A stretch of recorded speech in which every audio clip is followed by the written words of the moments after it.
Welcome back. Well, her landlocked province is nervously awaiting the go-ahead for pipelines to the west, the east, and to the south. Alberta Premier Alison Redford stopped by her studio earlier today to talk about deficits, energy, and her reaction to the NDP leader's trip to Washington. Here's our interview. Alison Redford, thanks for joining us. And who's the guy beside you? What's he do? This is Alan Ross, our new representative in Ottawa. All right. Well, we'll talk to you in a second, Al, but I want to get to you right off the top, Premier Redford. You've got an ad in the New York Times. Yeah. Is that a response to their editorial that said no-go to Keystone? Is that what that was about? Well, it's a response to a lot of the conversation that we're hearing right now with respect to Alberta's environmental record and wanting to make sure that the facts are on the table. We know that there's a regulatory process going on in the U.S., and the last time I was here I talked about that. We've got to respect that process.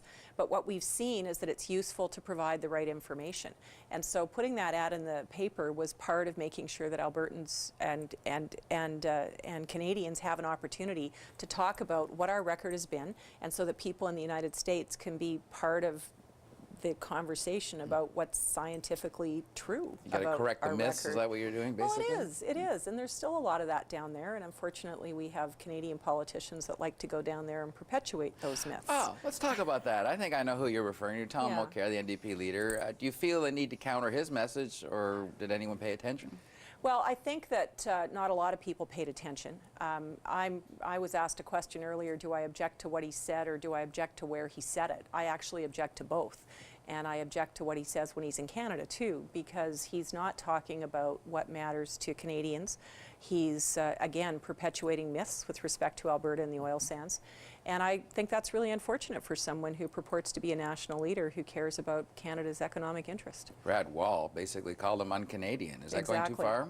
I don't think it is going too far. And, you know, Premier Wall and I are working very closely on this. We had an opportunity to meet just before he went to Washington. I'd been there the week before. You know, we're almost playing tag team right now, working together as a team with the Canadian ambassador, with our representative there, to make sure that we're talking about Canada's good story with respect to economic growth and the environment, and it's really unfortunate that we have detractors.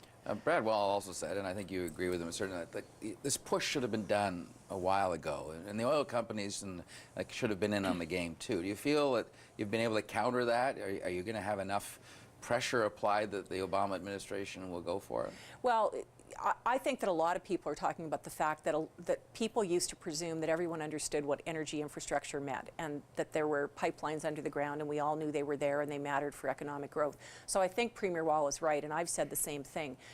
I think we're making very good progress. It's important for us to talk about what we have done in Canada, what we've done in Alberta, what Saskatchewan is doing to mitigate emissions in terms of clean coal, what we're doing in terms of price on carbon and carbon capture storage. That's all making a difference, and I think that we're doing well. Until this decision is made, we're going to keep working hard. It's unfortunate that we have people that are working against the decision, but I think as a team and with a Canadian perspective, there's a lot of people that are committed to trying to get this done. Now, there are other pipelines under consideration, not the least being the east to St. John, as well as to the west, of course. Yeah. And today the federal government announced a new inspection process for oil tankers, as well as an expert team to make sure the safety of the oil tankers is up to snuff. Do you think that does anything to reduce the environmental anxiety that's out there on both Northern Gateway and the Trans Mountain? Well, first of all, it was important to do it because it's an important part of monitoring and regulation. I think it will deal with some of the people that have questions. For people that are hardcore committed to this, it's going to be more difficult to move them, but I think it does show a very important spirit and approach to what we're doing because it's the right thing to do. Now, you're still the chief advocate for the Canadian National Energy Strategy, and I know you're speaking today in Ottawa about this, but it seems to me that's part of what's coming together, a bit of pipeline safety and tanker safety, as well as get the premiers of New Brunswick and Quebec on side. Is it starting to come together? Is this what you meant when you said Canadian National Energy Strategy? Yeah, it is, and I'm pretty excited about it, because I know about a year ago people sort of shrugged their shoulders and said, oh, this isn't important. It's fundamentally important, not just to Alberta, but to Canada. You know, it's one of the things that people in the United States want to see. They want to know that we're thinking in an integrated way about what an energy economy looks like, how we get our goods to market, what world trade looks like. The partnerships with premiers have been really exciting in the past year, and to be able to meet with Premier Marois, Dunderdale, Alward, Dexter, to talk about going east is really wonderful. Premier Wall's been so supportive of where we've gone in terms of interprovincial cooperation, but also in terms of talking to the United States. I think we're really making some pretty good progress. Now, speaking of progress, you need to make some progress in getting your polling numbers back up. One I saw recently had you in a bit of a free fall, and yet you're not swinging the axe in spending. What are you doing that's so unpopular, and what do you have to do to get it back? Well, I think that what we're doing right now is seeing a little bit of nervousness with respect to the fiscal situation in Alberta. We've changed the way that we think about our economy. And, you know, Albertans are very proud people. We've had a great tradition with Premier Klein of making sure that we've been pragmatic around decisions that we've made. We've made a big choice with respect to infrastructure. We've decided that even in difficult economic times, we're going to keep investing in infrastructure because we have 100,000 people coming to the province every year. And we're going to build schools and hospitals and roads, because if we don't, we're just going to have to build them later.